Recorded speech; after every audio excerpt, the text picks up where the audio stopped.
Hi friends, तो हम लोग पढ़ रहे हैं 11.1 और आज हम लोग पढ़ेंगे क्वेश्चन नंबर 4। रचना है।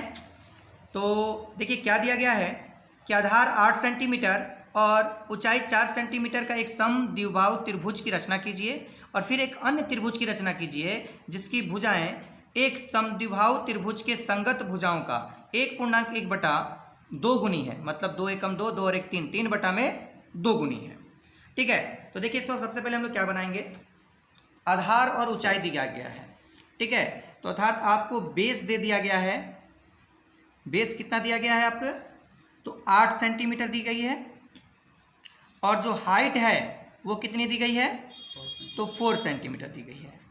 और इस प्रकार एक समद्विबाहु त्रिभुज की रचना करनी है और इस त्रिभुज के समरूप हमें क्या बनाना है, 1.1/2 1.1/2 गुना एक त्रिभुज की रचना करनी है। तो सबसे पहले देखिए क्या करेंगे, हम लोग एक 8 सेंटीमीटर का रेखा खींचेंगे। सर्वप्रथम 8 सेंटीमीटर का एक रेखाखंड खींचते हैं यहाँ से। क्लियर है, 8 सेंटीमीटर। और इसको क्या करेंगे, हम लोग समद्विभाजित करेंगे।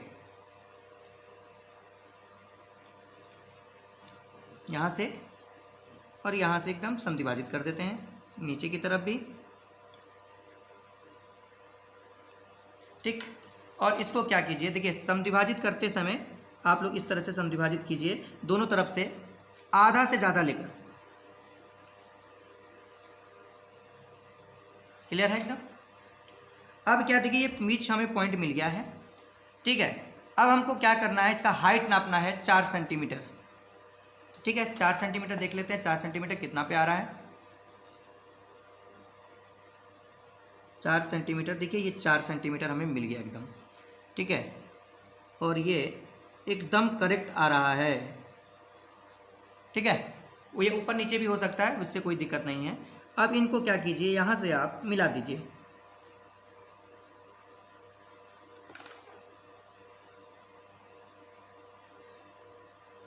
हो गया, और वही काम यहाँ से भी कीजिए।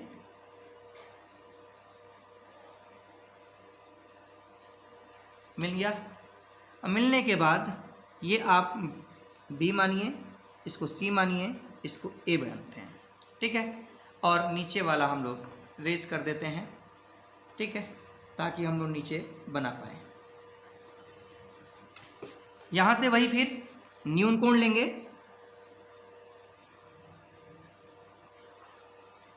हो गया।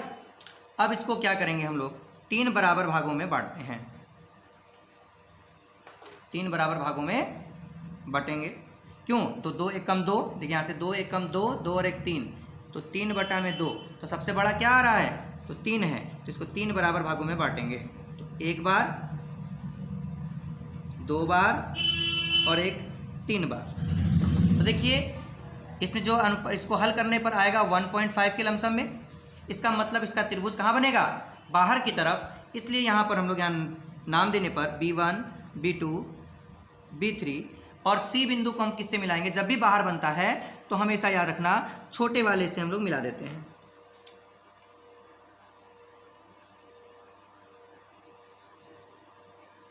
ये मिल गया। ठीक है, अब इसको क्या करेंगे, हम लोग आगे की तरफ इसको बढ़ा लेंगे थोड़ा सा, और इसको भी थोड़ा सा हम ऊपर की तरफ बढ़ा लेते हैं। ठीक है, बढ़ा लिए। और वही काम करना है हमें जो इससे पहले हम लोगों ने क्वेश्चनों में किया है। यहाँ से वही बारी बारी चाप लेंगे हम लोग। हो गया, और यही काम यहाँ पर भी करेंगे हम लोग। चाप की लंबाइयों को मापेंगे यहाँ पर रखकर बारी बारी। देख लीजिए कहाँ पर हम रख रहे हैं, वहीं वहीं आपको भी रखना है।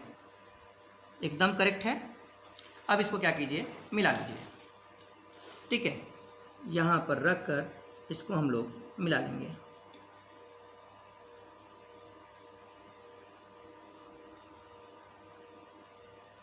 ये मिल चुका है।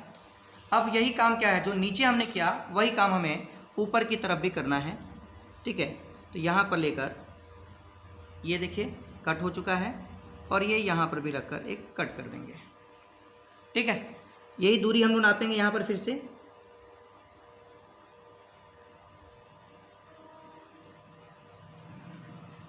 एकदम सही होना चाहिए, गलत नहीं होना चाहिए। कटा हुआ यहाँ, ये यहाँ पे कटा हुआ है, ठीक है।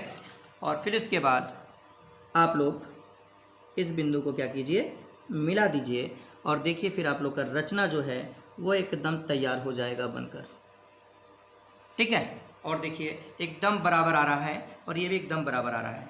इसको हम लोग क्या मान सकते हैं, ए डैश, ये मान सकते हैं इसको हम लोग सी डैश। अब इसके रचना के चरण हैं, देखिए ठीक है। रचना के चरण हम लोग कैसे लिखेंगे इसमें, सर्वप्रथम बी सी 8 सेंटीमीटर एक रेखाखंड खींचा, उसके बाद बी सी को समद्विभाजित किया। दूसरा चरण भी कैसे लिखेंगे कि समद्विभाजित रेखा को देखिए 4 सेंटीमीटर नापकर यहाँ से हम क्या करेंगे, एक चाप काटेंगे जो 4 सेंटीमीटर पे क्या करेगा, प्रतिच्छेद करेगा अर्थात कट करेगा। और जहाँ पर ये प्रतिच्छेद होगा वहाँ से हम इसको क्या करेंगे, बी से प्रतिच्छेद बिंदु को और सी से प्रतिच्छेद बिंदु को मिला देंगे, अर्थात उसे हम ए मान लेंगे। तो इस प्रकार ए, बी और सी एक त्रिभुज की रचना हो जाएगी। फिर तीसरे में कि बी से एक न्यूनकोण खींचा और उसे 3 बराबर भागों में बांटा, ठीक, 3 बराबर भागों में बांटा।